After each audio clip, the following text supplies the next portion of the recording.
Hey everybody, it's Chris and Rick Talk Guitars. We want to talk about stuff we should care about but don't. Not necessarily pet peeves, but just kind of Chris and I talk about these things all the time.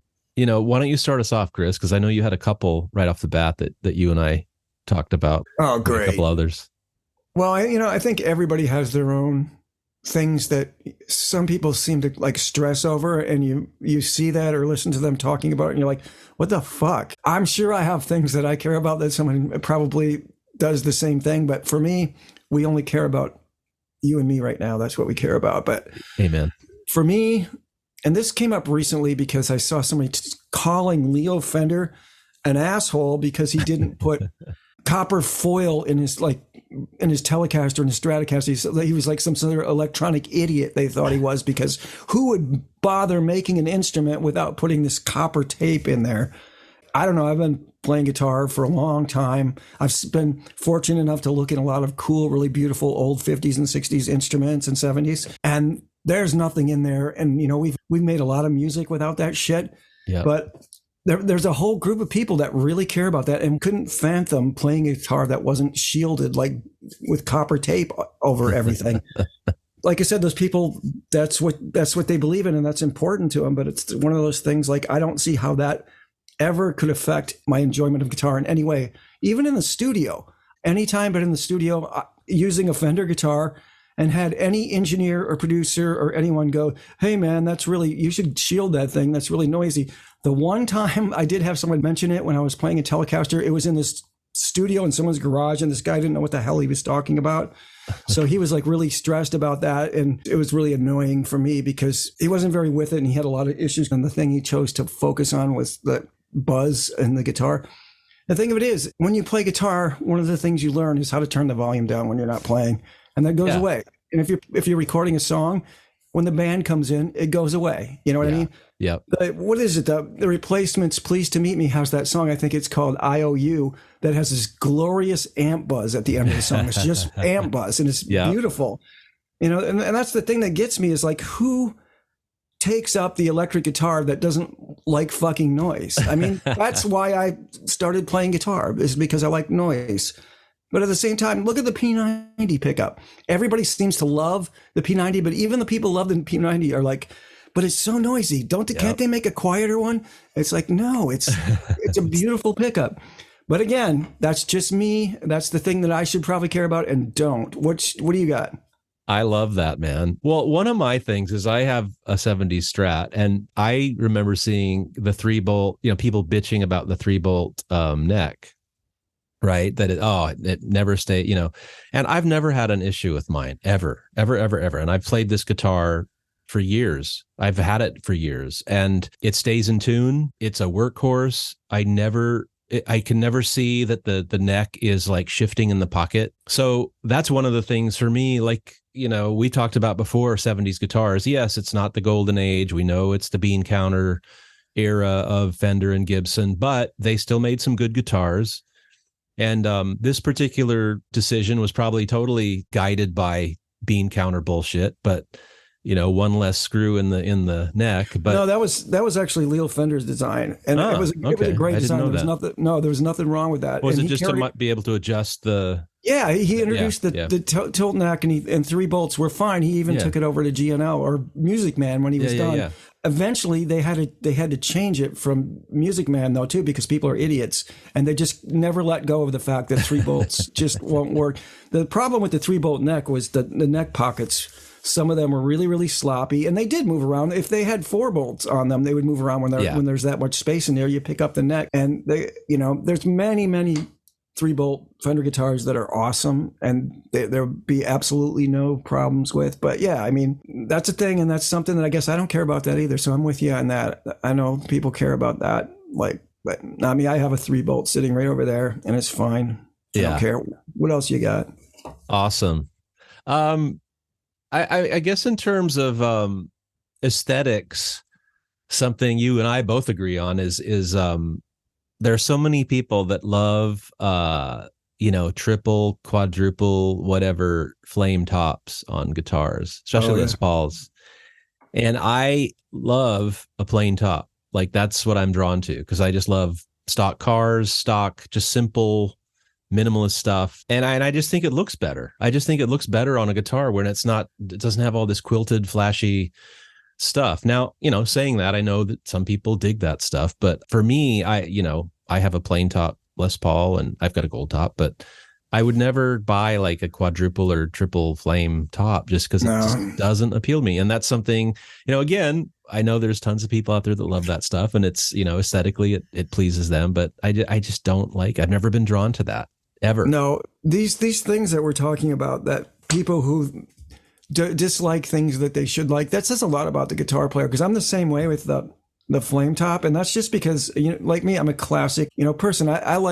I mean, my 345 has flame on the inside. It's, it's a laminated guitar. So since it's a 60s reissue, they couldn't put the flame on the outside because it would have been weird, because they really weren't that many of those 345s flame. So when you look through the FO, you can see that they used flame on the inside. It's like, some of those bursts are kind of have like a subtle flame going on. It's not, and it's really beautiful when you see those. And, I've only seen maybe one or two like real, like, flame. And it's not like totally crazy, like uniform flame throughout the whole guitar.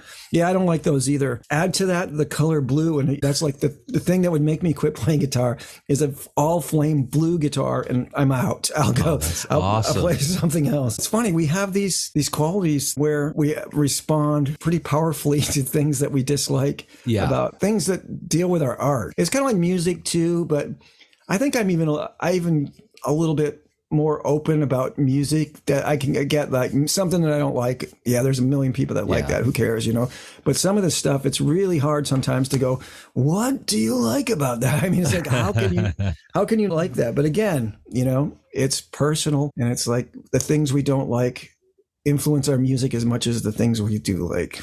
Yeah. Well, and another thing I know that we've talked about that, other people care about, maybe that we don't care about so much, is the Gibson headstock breakage issue. Like all these forums are talking about, oh yeah, man, people freaking out about having a Les Paul or oh man, is it going to break? And it's like, well, you and I both I've never had a broken headstock ever on a Gibson. No, that I know people have did. It happens. Yeah. I mean, it does happen. Sure. But again, like, it's not like these guitars are so prone to headstock breaks that it's something you need to lose sleep over. Well, it's a design flaw, according to the internet. It's like, it's a design flaw, huge design flaw, because of the reasons that it breaks. Yeah. And it's like, I mean, I would drop a heavy poly Fender guitar, and something, I would rather break a headstock than have a giant chunk of that horrible poly like come off of my guitar. And another thing, and I may have said this before on this podcast, but I actually witnessed in the 90s a 70s Les Paul falling from 2 tiers up on, hangers. So it was the second row of guitars up. It kind of wiggled its way out and fell and hit the ground and bounced up in the air and fell on its back, and the headstock was completely intact. It drove the end pin right into the body and did some chips, but it was fine. A guitar that I really, really care about, I don't put on a stand, especially on stage with somebody like walking around. Like I just kind of don't do that. The thing about Gibson that gets me, that a lot of people care about and I don't give a shit about, is they think that there's some sort of inherent fault with Gibson's guitars, particularly with the G string and tuning issues. Oh, right. It's all operator error. It's just like the nut. To those people's credit, if you get a new Gibson, chances of the nut being perfect are going to be pretty slim. So I don't think I ever bought it, except for this last one, but this was used, so it may have had some work done on it. They always need a little bit of love, especially the G string. That's the one that gets bent a lot, and it's if the nut isn't just right, it's going to stick.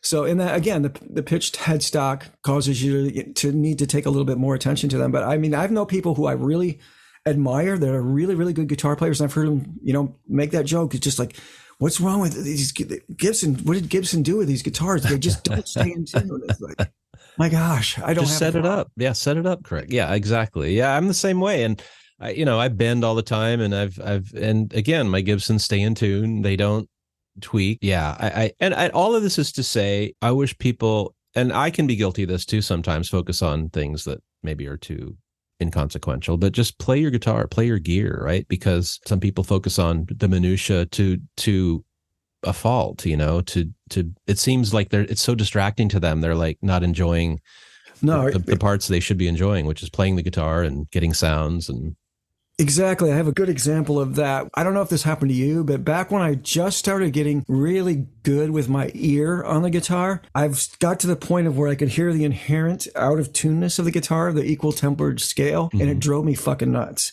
I mean, I'm like, I would tune my D to be perfect. I'm like, that D sounds beautiful. And then I'd hit like a C or an F or something. I was like, that's terrible.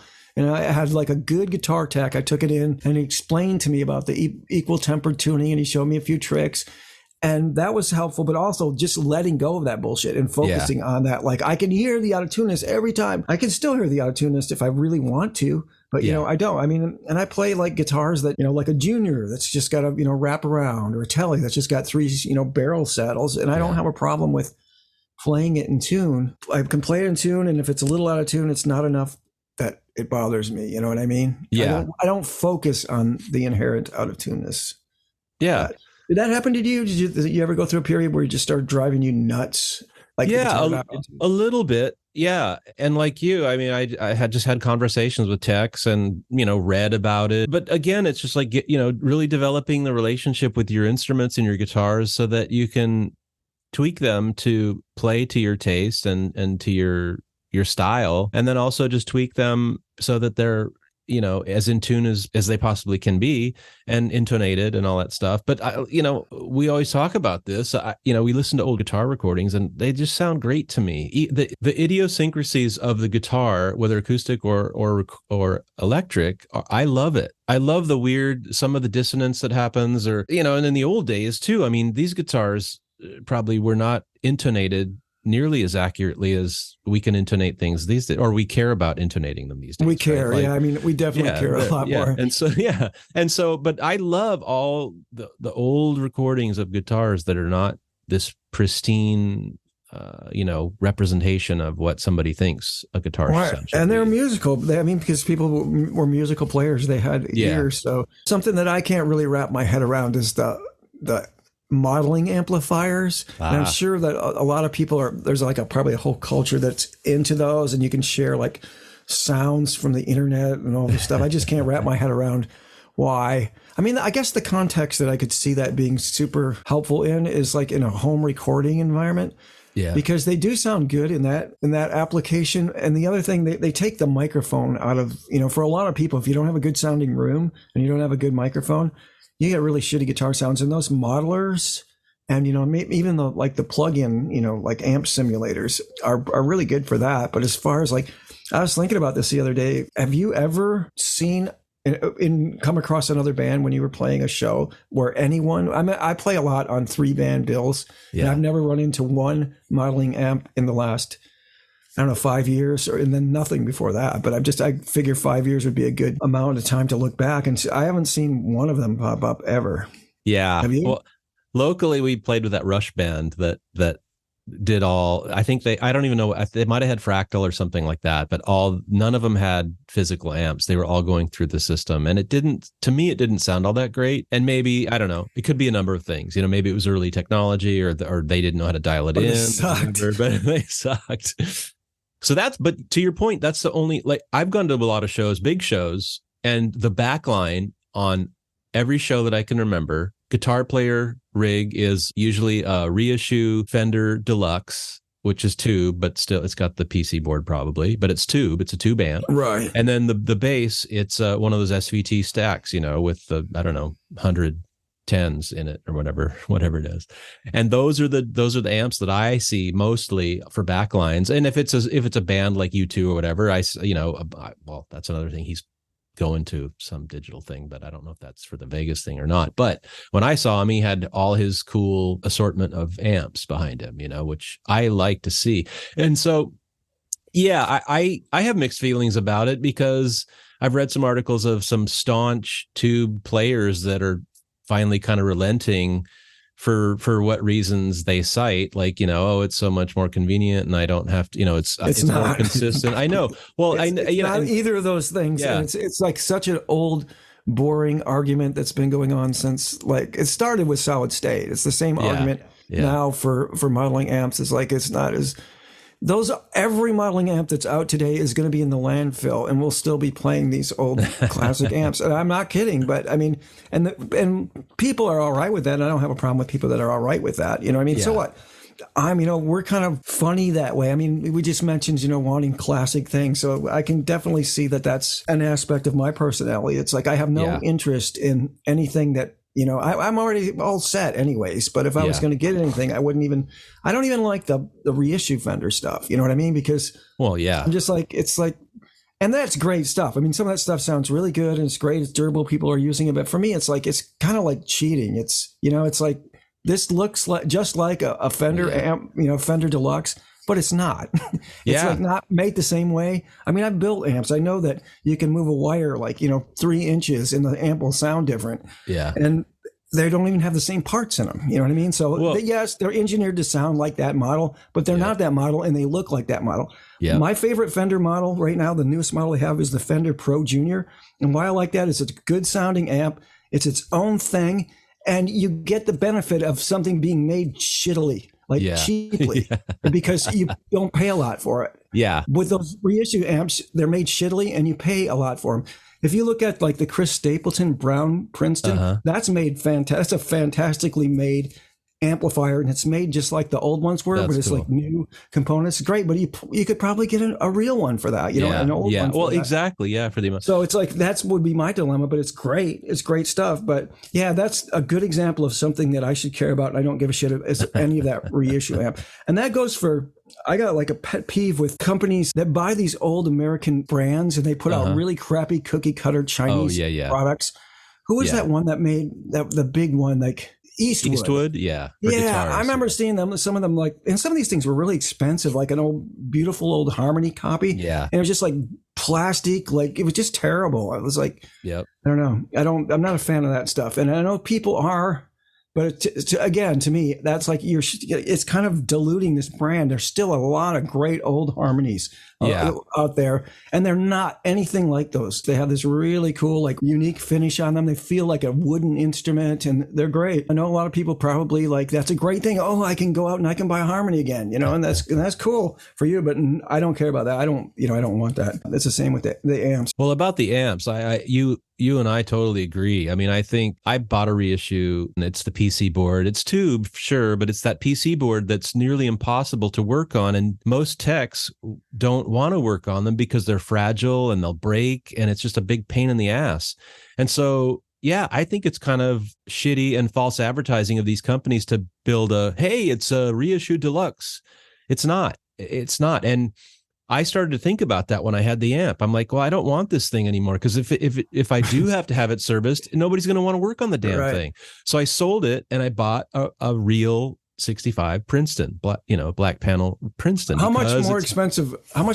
Just out of curiosity, quite a bit much. I mean, that's the thing. That's the thing that's compelling is they can sell these reissues for under $1,000 or about $1,000. And if you want to buy a vintage one, they're going up and up and up. They're expensive. They sure are. But you can get silver panel ones, real vintage ones for decent prices. They're still going up. But you can, to your point, you can get a real amp that's hand wired in its tube that can be serviced by somebody still. And so that's the thing that really does piss me off about these amps. It's like, it's not the same amp. And if you buy it and you're saving money supposedly, but if you take it to a tech, they're going to go, I don't want to work on this goddamn thing. And then so you got to find a tech that's willing to do that. And then if they break the PC board, they got to do, I don't know. Anyway, so or if the company just changed the version of the board and gets rid of it and don't, right. It's eventually it's going to the landfill. That's all it's about it. And that's not bad. I mean, for like the Pro Juniors or the Fender, those other amps, that's great. It's a tube amp. It's inexpensive. It sounds good. It's it could break. I mean, they're not super durable, but you can gig with them. They're great, and I love those amps. When someone is looking for an amp, like used, $250, $300, I always mention the Fender Pro because it's a really good sounding amp, and you benefit from a cheaply made amp. You get the benefit. You're not paying a lot. So that Chris Stapleton Brown Princeton, I think that's around $3,500, maybe. I'm not sure. So the Princeton, you bought it, but that doesn't have reverb. That's not the Princeton reverb. That's this regular Princeton. The Browns don't have reverb. Mine does have reverb. It's a Princeton reverb, and I think mine was about I don't remember how much, between $3,000 and $4,000. Yeah, that's about what the Chris Stapleton. But exactly, to your that's point, the brown one. Yeah. And to your point, if you want to, what's go get a vintage one, but unless you love Chris Stapleton and you want that amp, but I would. But that's a good amp. I mean, that's as good as you're going to get to an old one. It's made but again, is that going to increase in value like a vintage Fender that you would buy? No. Probably not. And so that's what makes me so mad about this whole thing. And I'm just, as we're talking about this, it makes me think, okay, well, there are all these amp builders out there that will do hand wired stuff and tube stuff, and they'll sell them. They're pricey. But why doesn't Fender, if some independent builder can afford to do that and make these amps, why can't Fender do that? Right. They do. They have the custom shop. I'm sure they have. No, but I mean, just build the regular amps the way they used to. Oh, the regular amps? Yeah. They would be expensive. I mean, the market for people who would pay that much for a tube amp is probably, But there are people paying a shit ton of money for right. some builder in Oxnard, wherever, like Dr. Z or all these amps that are being built, they're paying a shit ton of money for those amps, and they're not going to appreciate in value. And so they'll hold their value, but yeah, you're right. Not like this. That's why I don't understand. It's like, and part of it probably is just built-in obsolescence, and they can sell a ton of units and blast through them. And then, like you said, they can charge more for the custom shop things because it's this special thing that they used to just do for all their standard models. But it is frustrating, man. It frustrates me. When you actually do the math of what stuff cost back then and you figure for inflation, it's still around the same. Yeah. It seems like an ungodly amount of money. I think, if you have a black faced, what did you say, 65 Fender Princeton? Yeah. Yep. If you got that for $3,000 or $4,000, that's great. You're never going to, you'll always get that back, maybe even more. I mean, it's, and that seems like, wow, that's a lot of money, but it's there's nothing in that amp that you couldn't replace. That's the thing about it. All these like amp companies that are making this PCB stuff, when the board gets obsolete or they stop making it or making it a different way, that amp's going to the landfill. And there's always, you can pick what brand of output transformer you want for your, 60s Deluxe or Princeton. They're still making that stuff because it just lasts. It's made to last. You know what I mean? And they do. You're right. There's boutique companies making stuff to last now, but even that, some of the stuff, even like jacks and stuff, it's not, all that stuff is still getting cheaper and cheaper. Like, I don't know.